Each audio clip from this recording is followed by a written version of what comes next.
분들하고 이렇게 나눌까요? 날씨가 좀 꾸리꾸리하지만 주님을 예배하니 기분이 좋습니다.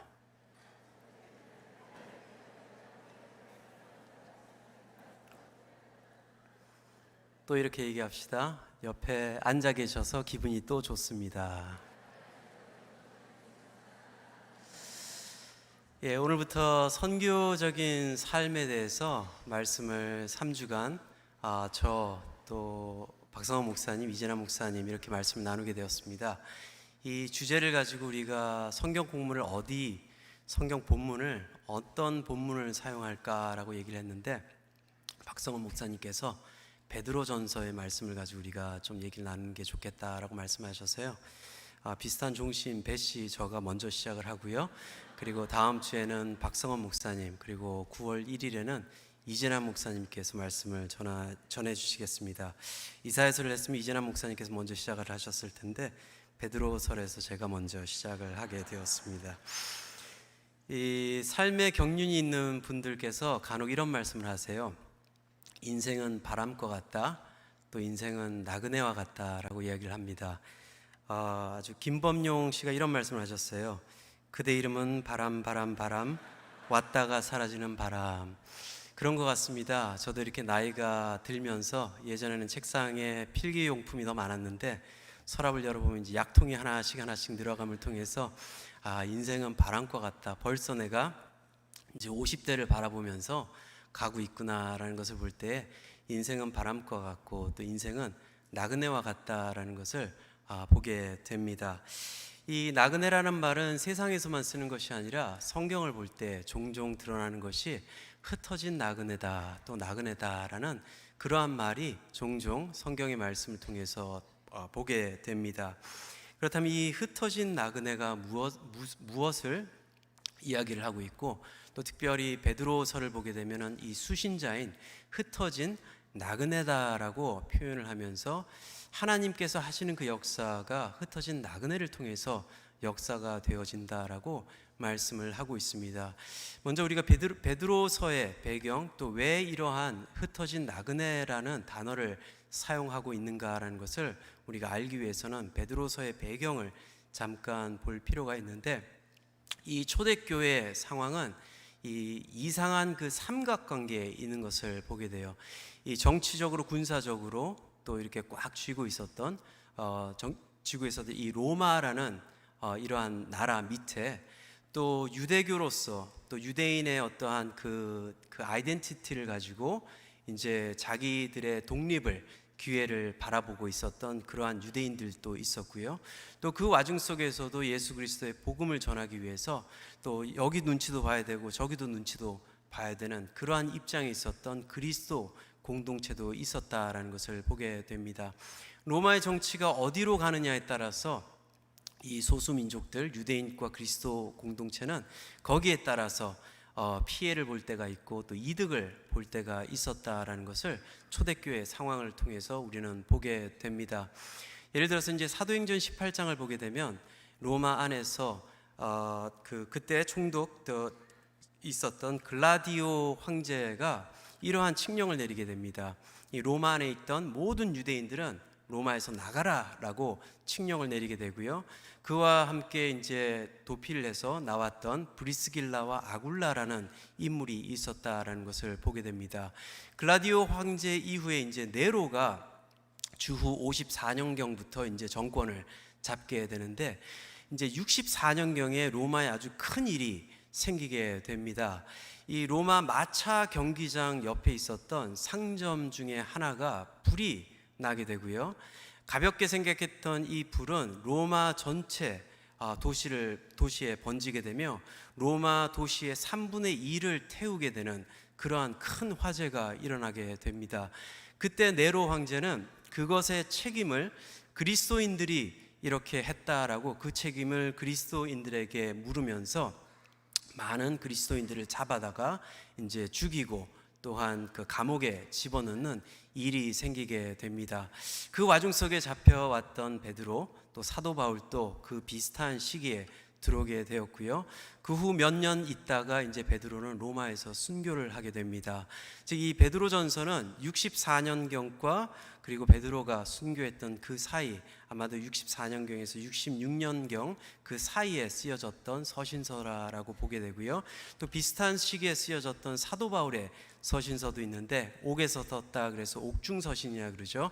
고립이면 사랑도 빈다 해서 골빌 에빌 해서 골로새서, 빌립보서, 에베소서, 빌레몬서 이렇게 외우시면 됩니다.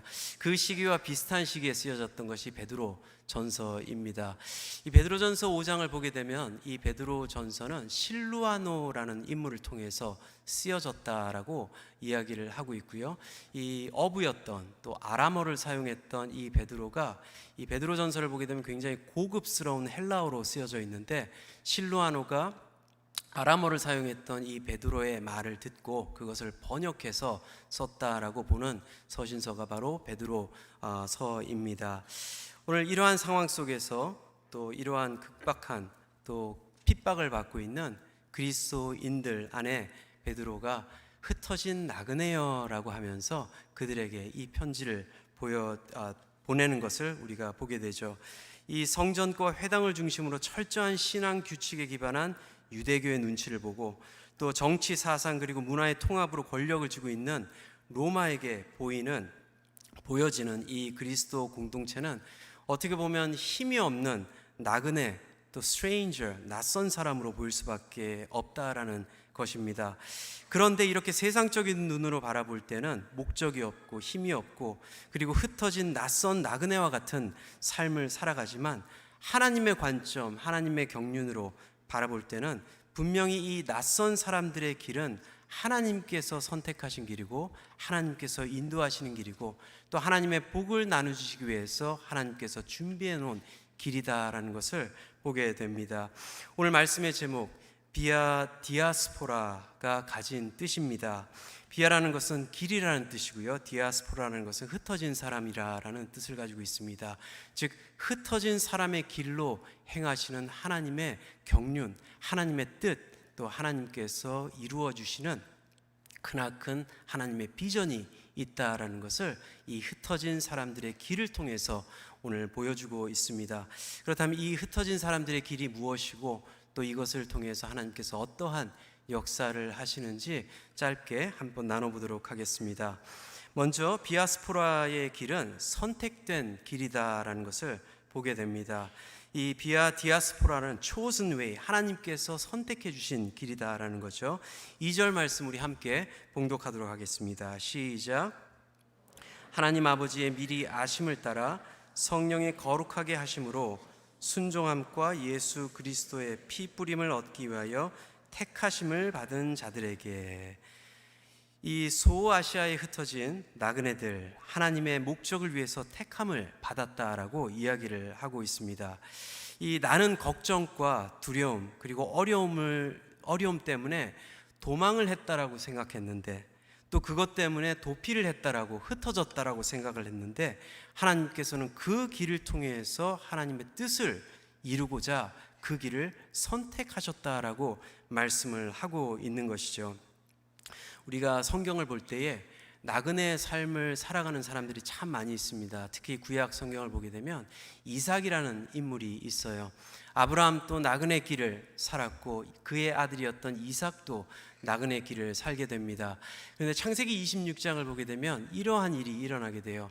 이삭이 아버지가 팠던 그 우물들을 쫓아가면서 그 우물들을 다시 파고 있는 것을 보게 됩니다. 그 갔던 길, 또 방해를 받게 되면 다시 이주를 해서 또 우물을 파게 되고요. 그것이 계속해서 반복이 되다가 이제 이삭이 브엘세바라는 곳에 도착을 하게 됩니다. 근데 그 브엘세바에 도착을 해서 하나님께서 이삭을 만나 주세요. 만남을 통해서 다시 하나님과 교제가 시작됩니다. 그 교제를 통해서 하나님께서 인도해 주시는 그 길이다라는 것을 이삭은 분명히 하나님의 언약을 통해서 받게 됩니다. 그럼을 통해서 이삭의 삶의 변화가 있게 돼요. 그 전까지는 가는 곳곳마다 우물을 먼저 팠는데 브엘세바에서 하나님을 만난 이후에 성경은 이렇게 얘기를 하고 있습니다. 이삭이 그곳에 제단을 쌓고 여호와의 이름을 부르며 장막을 쳤더니 종들이 우물을 팠더라라고 이야기를 하고 있어요. 그 전까지는 자기가 살아왔고 자기가 선택했고 자기의 발걸음이 인도하는 대로 살아갔다라고 생각했지만 브엘세바의 하나님을 만난 이후에 이삭의 삶은 아니었구나, 내가 내 힘으로 왔다라고 생각했고 내가 내 힘으로 걸어왔다라고 생각했는데 이것이 하나님께서 인도해 주시고 나를 보호해 주시는 길로서 내가 보호를 받고 이곳까지 왔고 앞으로도 하나님의 언약을 붙들고 또 그 언약이 내 삶을 인도해 주는구나, 그것을 깨달았을 때 그는 제단을 쌓고 여호와의 이름을 먼저 불렀고 그리고 나서 장막을 치고 우물을 팠다라고 삶의 순서가 바뀌는 것을 보게 됩니다. 또 우리가 매일같이 날마다 빛으로 말씀 묵상을 하고 있잖아요. 제가 그 말씀을 묵상하면서 예레미야 24장에 있는 말씀이 저한테 또 특별하게 다가왔는데요. 예레미야 24장 5절에 이렇게 말씀을 하고 있습니다. 이스라엘 하나님 여호와께서 이와 같이 말씀하시니라, 내가 이곳에 옮겨 갈대인의 땅에 이르게 한 유다 포로를 이 좋은 무화과 같이 잘 돌볼 것이다 라고 이야기를 하고 있어요. 이 말씀을 묵상하면서 저에게 들어온 그 단어는 이르게 하였다라는 단어입니다. 이곳에서 옮겨 갈대인의 땅에 이르게 하였다라고 하신 하나님의 말씀, 이 단어 이르게 하였다, 생각을 한번 해보세요. 이 유다 백성들이 잘못을 하고 죄를 지어서 이제 바벨론의 포로로 끌려가게 되었습니다. 이들의 생각에는 포로로 잡혀가는 길이기 때문에 자유가 없는 그 땅으로, 지금 내가 가고 있는 이 길은 자유가 없는 길로 가고 있는 그 상황에 있는 거예요. 그런데 하나님께서 이 땅을 선택하셨고 또 하나님께서 이것을 이르게 하셨다라고 이야기를 하면서 이 이르게 하였다라는 이 단어 안에 포함하고 있는 의미가 자유함을 주었다, 또 하나님께서 선택하셨다라는 그 의미가 담겨져 있습니다. 즉 나는 포로로 가고 있는데 하나님께서는 그 길을 자유함의 길이다라고 이야기를 하고 계시고 있는 거예요. 이해가 되지 않는 상황입니다. 하지만 하나님께서 다시 약속의 말씀으로 유다 포로를 이 좋은 무화과 같이 내가 잘 돌볼 것이다 라고 이야기하면서 앞으로 70년이라는 포로 생활 이후에 하나님께서 어떻게 인도해 주시고 또 누구를 통해서 인도해 주실지를 하나님께서 약속을 해주시는 장면이 여기에 있는 것입니다. 그 포로 중에 잡혀갔던 인물 중에 우리가 잘 알고 있는 다니엘, 사드락, 메삭, 아벳느고라는 인물들이 있는데요.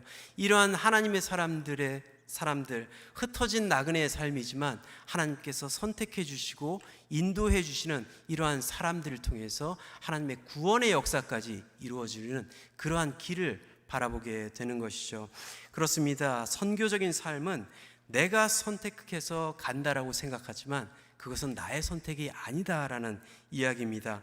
하나님께서 우리에게 복을 주시기 위해서 선택해 놓은 길이고 또 하나님의 뜻을 알려주시기 위해서 우리의 삶을 통해서 보여주는 그 길이 바로 하나님의 그 선교적인 삶의 길이고 흩어진 그러한 나그네를 통해서 그 길을 보여주신다라는 것을 말씀을 통해서 우리에게 약속하고 계십니다. 부름받은 사람들의 택정된 길, 또한 이 길을 통해서 하나님의 뜻을 하나씩 깨닫고 나아가는 그 길이 바로 비아 디아스포라의 길이다라는 것이죠. 간혹가다 이렇게 성도들을 통해서 안타까운 이야기를 듣게 되죠. 사업과 직장 그리고 신분 문제 때문에 어쩔 수 없이 또 선택을 해야 되는 것을 보게 됩니다. 어떻게 보면요, 꼭 도망하는 것 같고요, 또 능력이 안 돼서 아무것도 할 수 없는 그런 무능한 사람과 같이 느껴질 때가 있습니다. 그런데 그것은 우리의 관점으로 우리의 삶을 바라볼 때 그렇게 보여지는 것이고, 하나님의 관점으로 우리의 삶을 바라볼 때는 우리가 무능해서, 우리가 약해서, 우리가 능력이 안 돼서, 상황이 그렇지 않아서가 아니라 하나님께서 우리를 흩어주심을 통해서 또 하나님의 계획이 우리의 삶을 통해서 이루어지기 위해서 우리를 보내주신다라는 그 관점으로 우리의 삶을 바라보아야 될 것입니다. 그렇습니다. 나그네의 길 통해 하나님의 선택된 뜻을 바라볼 수 있는 저와 여러분들 되기를 바랍니다.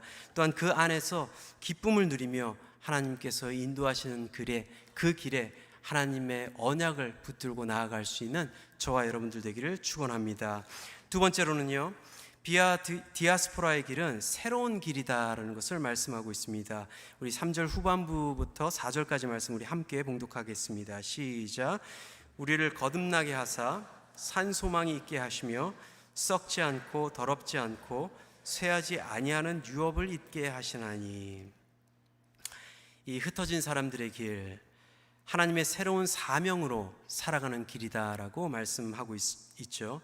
우리가 쳇바퀴 돌아가듯 반복되는 일정 속에서 어떻게 보면 탈출구를 찾기 위해 몸부림치는 그러한 삶이 아니라 내 삶 속에 같은 삶일지라도 새 소망과 새 비전을 나에게 주시고 그것을 갖고 살아갈 때 내 삶의 모습은 바뀌게 된다라는 것을 말씀하고 있습니다. 이 새로움이라는 것은 내가 가지고 있는 것들이 새롭게 바뀌어서 새로워지는 것이 아니라 그것들을 가지고 있는 내 마음이 새롭게 바뀔 때 모든 것이 새롭게 보이는 거라는 것이죠. 아내를 바라볼 때마다 아내가 이쁘게 보일 때가 있고요, 또 아내가 무섭게 보일 때가 있습니다. 이쁜 옷을 입고 이쁘게 화장을 했다 해서 이쁘게 보이는 게 아니고요, 또 무섭게 화장을 하고 무서운 옷을 입고 나를 놀래킬 때 무서워 보이는 게 아니라는 이야기예요. 내 마음의 문제라는 이야기죠. 내가 제 아내가 아무리 무섭게 화장을 하고 무서운 옷을 입고 나타나더라도 내가 사랑하는 눈빛으로 사랑한 마음을 가지고 있을 때는 내 아내가 아름답게 보이는 거고요. 아무리 아름답게 또 다이어트를 하고 이쁘게 몸매를 가꾸어도 내 마음이 그렇지 않을 경우에는 안 좋게 보인다라는 이야기입니다. 밥을 먹을 때도 그래요.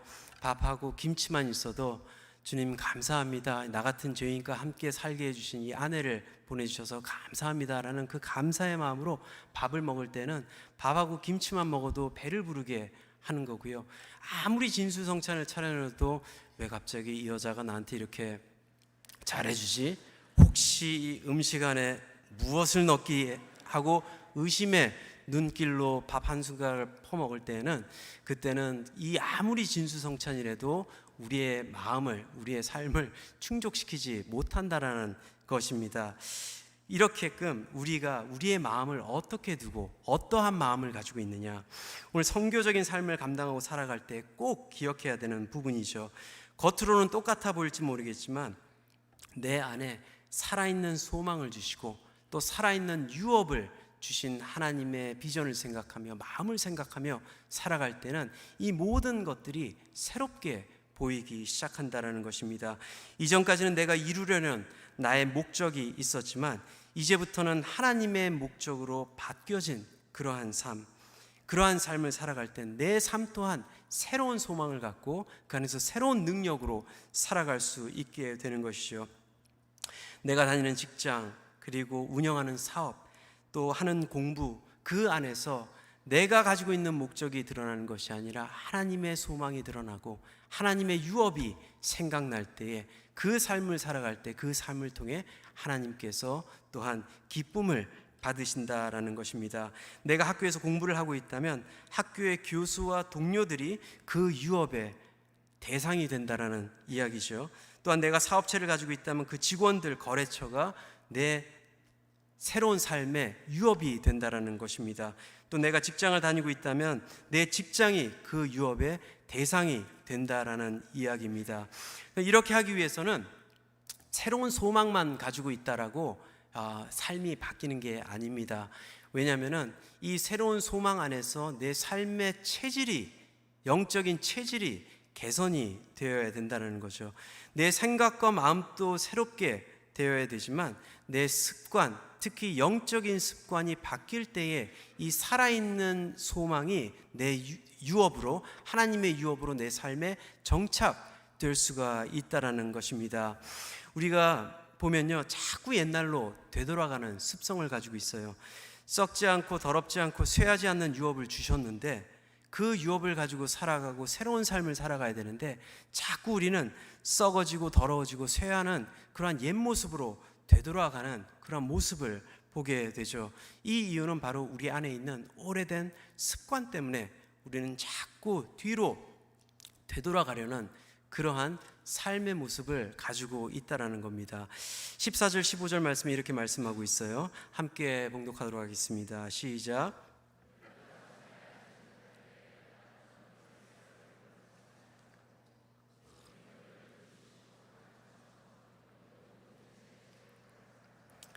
아멘. 그렇죠.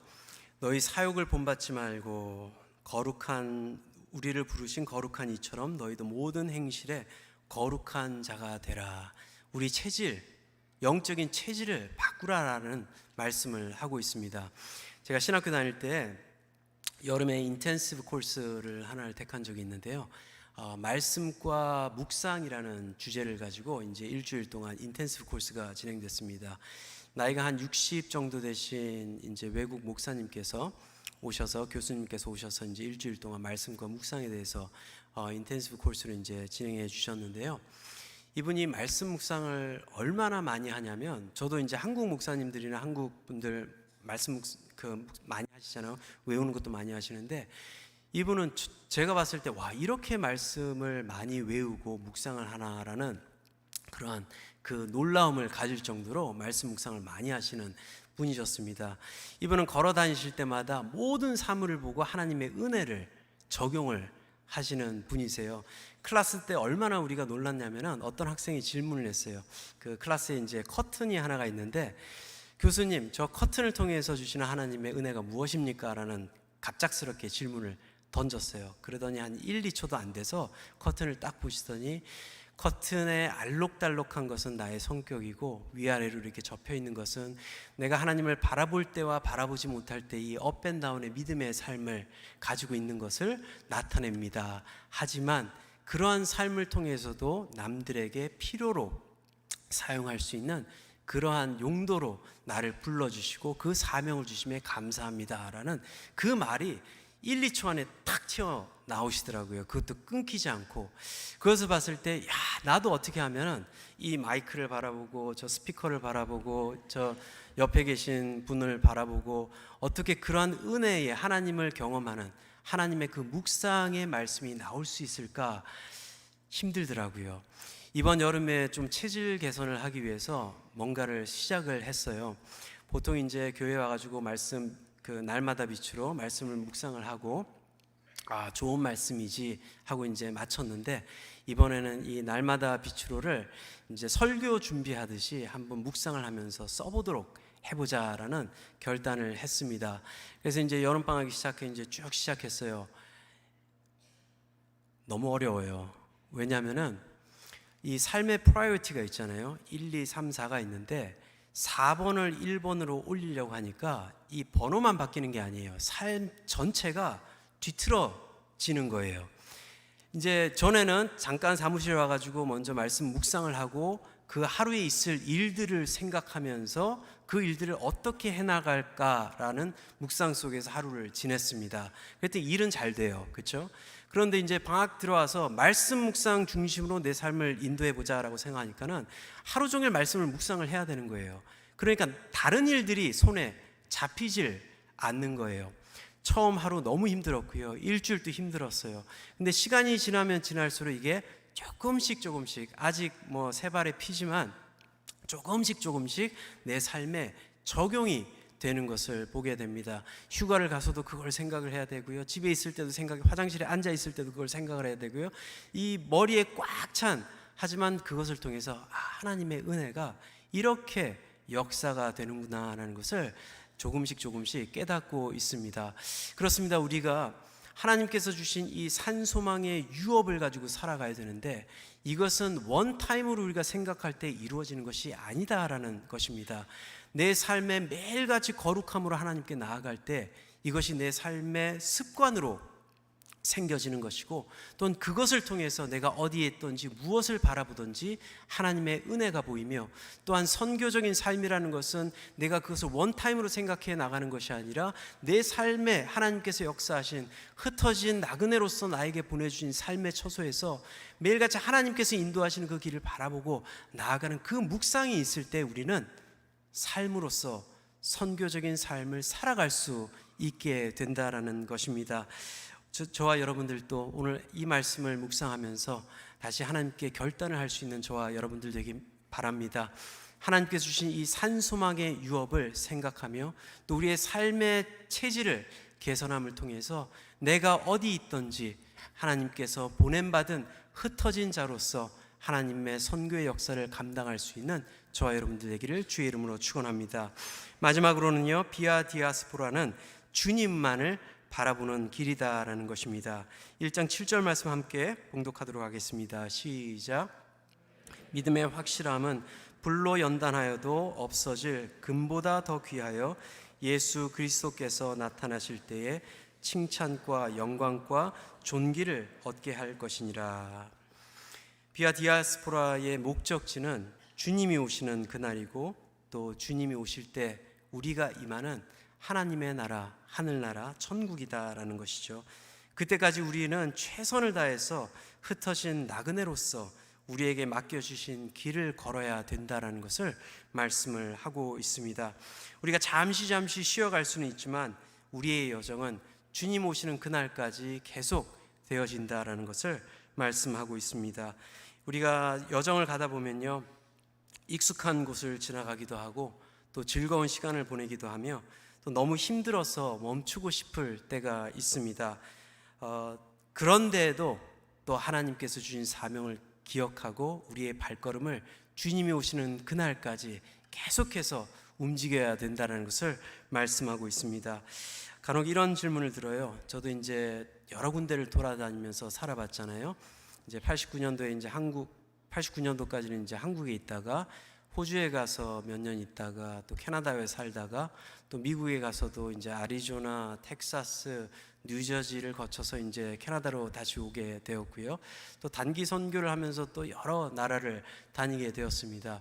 그래서 이런 질문을 드려요. 친구들이나 이제 성도들한테 목사님이 계셨던 지역에서 어디가 제일 살기가 좋습니까? 라는 질문을 듣게 됩니다. 저도 이렇게 돌아다니면서 나도 이제 은퇴할 때면은 어디서 살면 좋을까라는 그런 생각도 한번 해봤어요. 아리조나 살 때는 플렉스탑이라는 곳이 아주 좋더라고요.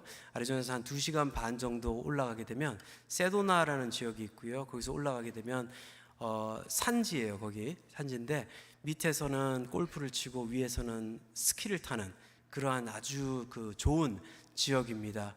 거기도 한번 살아볼 만하고요.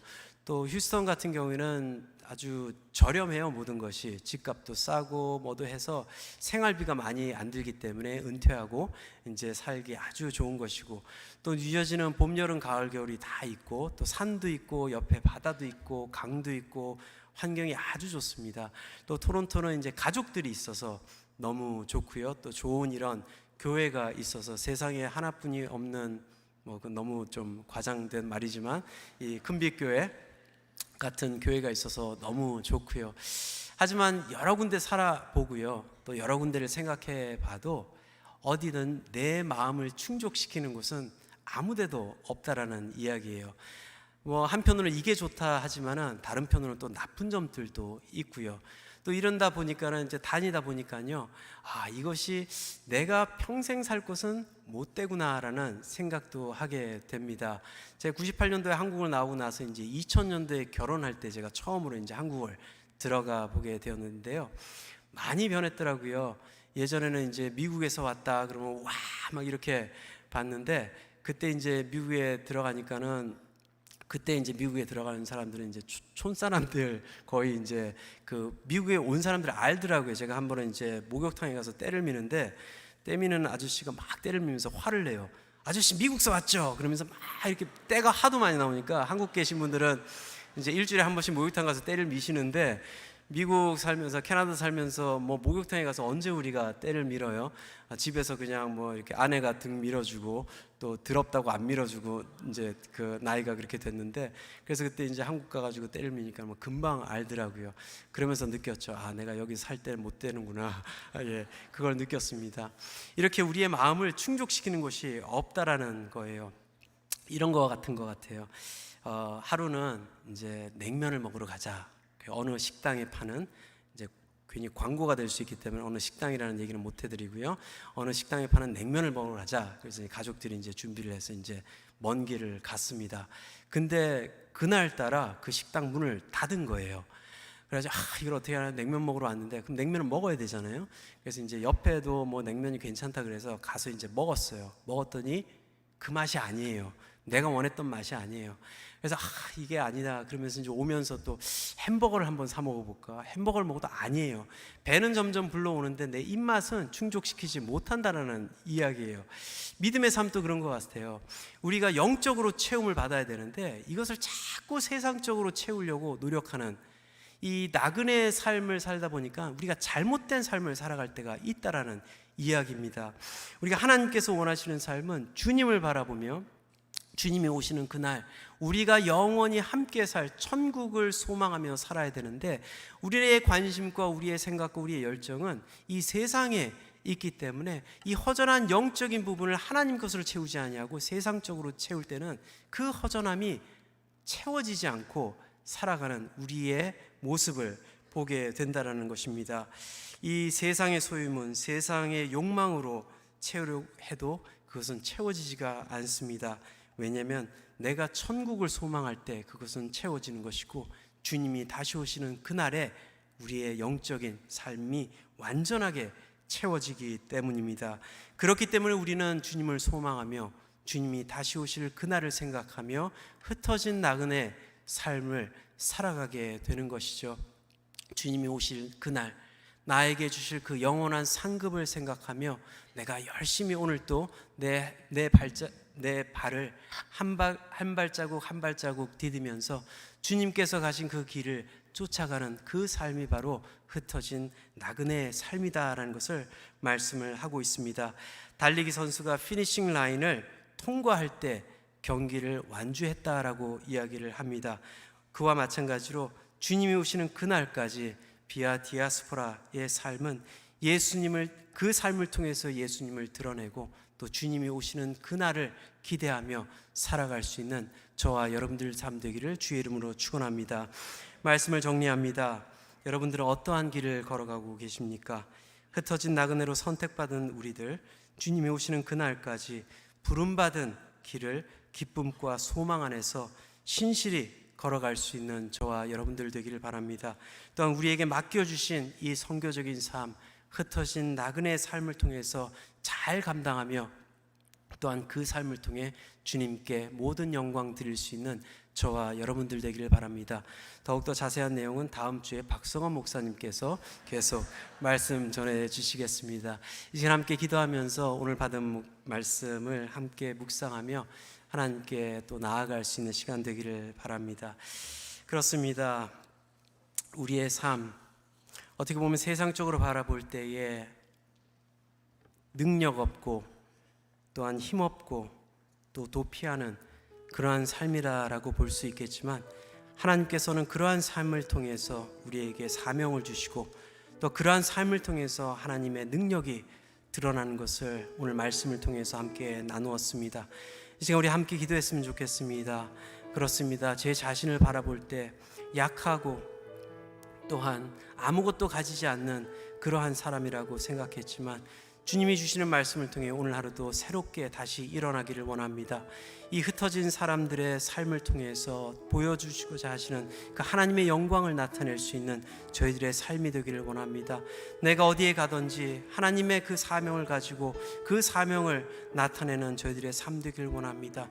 또한 그러한 삶을 위해서 내 영적인 체질을 개선하며 매일같이 하나님의 것을 소망하며 그것으로 채움받고 나아가는 저희들의 삶 되기를 원합니다. 이제 함께 기도하도록 하겠습니다. 사랑의 아버지,